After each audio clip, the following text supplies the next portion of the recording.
கிட்டத்தில் லீவ் ஒன்று கிடச்சா நுவரலி போகணும், நுவரலி வைத்தா கட்டாயம் அந்த போஸ்ட் ஆஃபீஸை பார்க்கணும்னு நினச்சிக்கிறாங்களே தான் இந்த வீடியோ.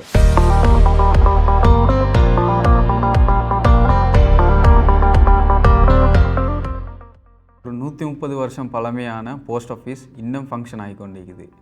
1894ஆம் ஆண்டு பிரிட்டிஷ்ட காலத்தில் பிரிட்டிஷ் ஸ்டைலில் கட்டின ஒரு போஸ்ட் ஆஃபீஸ் தான் நுவரலி போஸ்ட் ஆஃபீஸ்.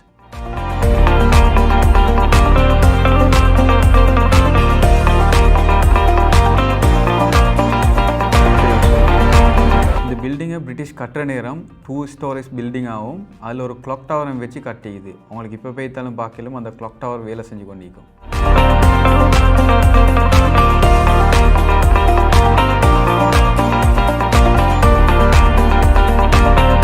நுவரலிக்கு போகிற டூரிஸ்ட்டும் சரி லோக்கலும் சரி 2 நோக்கத்துக்காக இந்த பில்டிங்கை பார்க்க போவாங்க. ஒன்று வந்து அந்த பில்டிங்கின் ஆர்கிடெக்சர், அந்த டிசைன் ஸ்ட்ரக்சரை பார்க்குறதுக்கு. அதே மாதிரி ஒவ்வொரு நாட்டிலேருந்து வர டூரிஸ்ட் அந்த பழமையான போஸ்ட் ஆஃபீஸ்லேருந்து அவங்களோட நாட்டுக்கு வந்து ஒரு போஸ்ட் கார்டு அனுப்புகிற வழக்கமும் வச்சுக்கிறாங்க.